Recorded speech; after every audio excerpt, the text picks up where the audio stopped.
ታሪካችን የሚጀምረው ከዛሬ 100 ዓመት በፊት በኒውዚላንዳዊው ሳይንቲስት ኤርነስት ራዘርፎርድ ቤተ ሙከራ ውስጥ ነው። በወቅቱ ዓለም አቶም እንደ አንድ ጠንካራና የማይከፈል ጥቃቅን ኳስ አድርጋ ታስብ ነበረ። ራዘርፎርድ ግን ይህንን እምነት ሰበረው። እንደ አውሮፓውያን አቆጣጠር በ1911 ራዘርፎርድ በአቶም መሃል ኒውክለስ የተባለ እጅግ ጥቃቅን ግን በጣም ከባድ ማዕከል እንዳለ አረጋገጠ። ይህ ግኝት ለሳይንሱ ዓለም ትልቅ ድንጋጤ ነበረ። አቶም ውስጥ ባዶ ቦታ አለ፣ በመሃሉ ደግሞ ታላቅ ኃይል ተደብቋል የሚል ምስጢር ወጣ። ራዘርፎርድ የአቶምን ልብ ከፈለ። ነገር ግን በዚያ ልብ ውስጥ ምን ያህል አስፈሪ ኃይል እንደተደበቀ ያኔ ማንም አልገመተም ነበረ። ራዘርፎርድ ራሱ እንኳን ከአቶም ኃይል ማውጣት የማይቻል ህልም ነው ብሎ ያምን ነበረ። በ1932 ጄምስ ቻድዊክ ኒውትሮን የተባለውን ቅንጣት አገኘ። ይህቺ ቅንጣት እንደ መክፈቻ ቁልፍ ነበረች፣ ምክንያቱም ኒውትሮን ምንም አይነት የኤሌክትሪክ ኃይል ስለሌለው በቀጥታ ወደ አቶም ልብ ወይም ኒውክለስ ውስጥ ሰርጎ መግባት ይችላልና። በዚህ ጊዜ በጣሊያን በፈረንሳይና በጀርመን ያሉ ሳይንቲስቶች አቶምን በኒውትሮን መደብደብ ጀመሩ። ዓላማቸው አዲስና ከባድ የሆነ አቶምን መፍጠር ነበረ። ነገር ግን እየሆነ ያለው ነገር ሌላ ነበር። ሳይንቲስቶቹ የተፈጥሮን ሕግጋት እየተፈታተኑ እንደሆነ አላወቁም ነበር። በየቤተ ሙከራው የሚደረጉ ሙከራዎች ዓለምን ለዘላለም ወደሚቀይር ደጃፍ እያቀረቧት ነበር።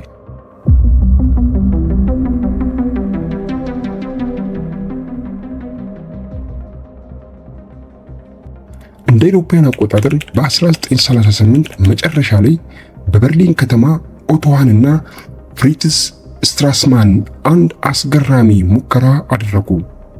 የዩራኒየም አቶምን በኒውትሮን ሲመቱት አቶሙ አዲስ ነገር ከመፍጠር ይልቅ ሰጥ ለጥ ብሎ ለሁለት ተሰነጠቀ።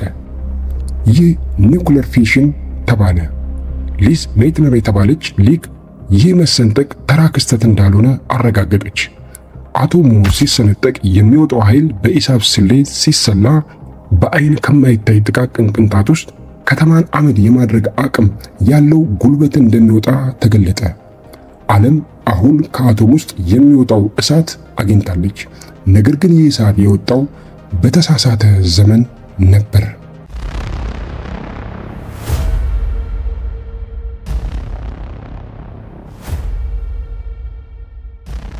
1938 ዓመተ ምህረት ዓለም በሁለተኛው የዓለም ጦርነት አፋፍ ላይ የነበረችበት ወቅት ነው። ሂትለር አውሮፓን እያሸበረ ነበረ።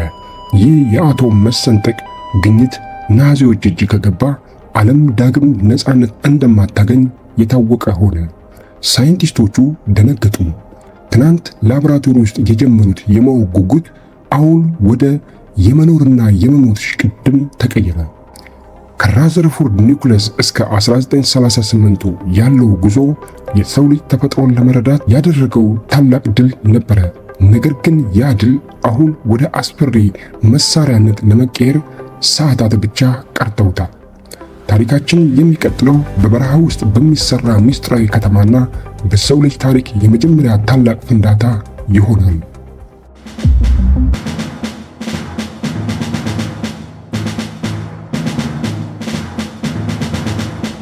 1939 ዓመተ ምህረት ዓለም በጦርነት ነበልባል ውስጥ መግባት ጀምራለች። በበርሊን ቤተ ሙከራዎች ውስጥ የታየው የአቶም ሰንጠቅ ዜና አሜሪካ ለሚገኙ ሳይንቲስቶች ደረሰ። ሊዮ ሲላርድ የተባለ ሳይንቲስት አንድ ትልቅ ስጋት ነበረው። ናዚዎች ይህንን ኃይል ቀድመው ቦምብ ካደረጉት ዓለም አበቃላት። ሲላርድ ወደ አልበርት አንስታይን ቤት በረረ። አንስታይን በወቅቱ በባህር ዳርቻ እረፍት ላይ ነበር። ሲላርድ የአቶምን ሰንሰለት ምላሽ ወይንም ቼይን ሪያክሽን እንዴት ከተማን ሊያጠፋ እንደሚችል ሲያስረዳው አንስታይን በድንጋጤ እንዲህ አለ። ይህማ እንዲያውም አላሰብኩትም ነበር አለ አንስታይን። በዚያ ቅጽበት የዓለም ታላቁ ሳይንቲስት ለፕሬዝዳንት ሩዝቬልት ታሪካዊ ማስጠንቀቂያ ጻፈ። ያ ደብዳቤ የሰው ልጅ ታሪክ ካያቸው እጅግ ውድ እጅግ ሚስጥራዊና እጅግ አደገኛ ለሆነው የማንሃተን ፕሮጀክት የመነሻ ጥይት ሆነ። አሜሪካ በሚስጥር ተነሳች። በኒው ሜክሲኮ በረሃ ውስጥ በካርታ ላይ የማይገኝ ስፍራ ተመረጠ። ሎስ አላሞስ። ጄ ሮበርት ኦፕንሃይመር የተባለ ቀጭንና ትኩስ አእምሮ ያለው የፊዚክስ ሊቅ ይህንን ግዙፍ ስብሰባ እንዲመራ ተሾመ።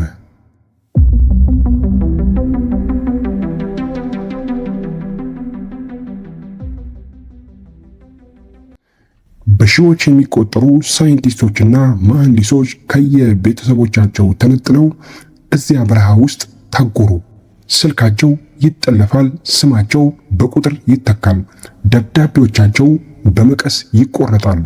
ከተማዋ ዙሪያ ባሉ የሽቦ አጥር የሚጠበቁ ሳይንቲስቶች ብቻ አልነበሩም፣ የዓለምን ትልቁን ምስጢር ጭምር እንጂ።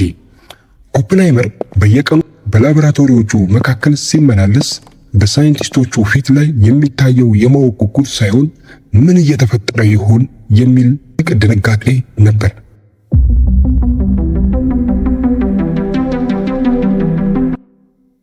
ሐምሌ 16 1945 ከሌሊቱ 11 ሰዓት ከ30 ደቂቃ ጆርናዳ ዴል ሙየርቶ ወይንም የሞተ ሰው ጉዞ ተብሎ የሚጠራው በረሃ ውስጥ ፍጹም ጸጥታ ሰፍኗል።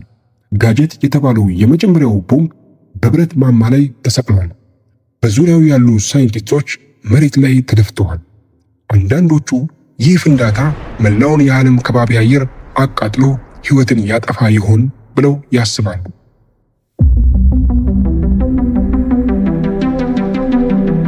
ሰማዩ ለሁለት የተሰነጠቀ መሰለ። ከሺህ ፀሐይ በላይ የሚደምቅ ዓይንን የሚያሳውር ነጭ እሳት በረሃውን ቀደደው። ብረት ማማው ወደ ትነት ተቀየረ። አሸዋው ወደ አረንጓዴ መስታወትነት ቀለጠ። ኦፕንሃይመር በዛች ሰከንድ የፈጠረው ነገር ምን ያህል አስፈሪ እንደሆነ ተረዳ። የጥንቱን የኢንዱ ቅዱስ መጽሐፍ ቃል በልቡ አነበነበ። አሁን እኔ ሞት ሆንኩ፣ የዓለም አጥፊ አለ። የሚታየው ብርሃን የሰው ልጅ አዲስ አምላክ ለመሆን የሞከረበት የራሱን ጥፋት የፈረመበት ቅጽበት ነበረ።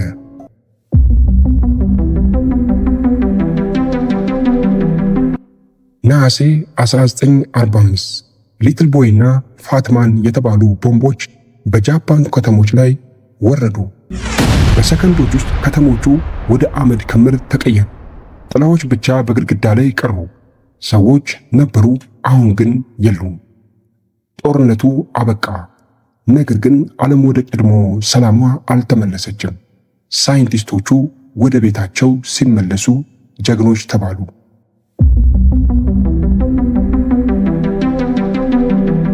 ኦፕንሃይመር በኋላ ላይ ሳይንቲስቶች አሁን ኃጢአትን አውቀዋል አለ።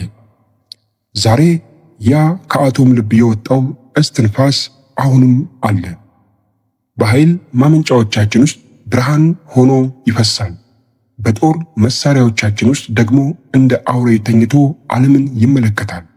ታሪኩ የሚያስተምረው አንድ እውነት አለ። ሳይንስ ኃይል ነው። ያንን ኃይል የሚቆጣጠረው ግን የሰው ልጅ ጥበብ ካልሆነ የፈጠርነው ብርሃን ራሳችንን ሊያሳውረን ይችላል።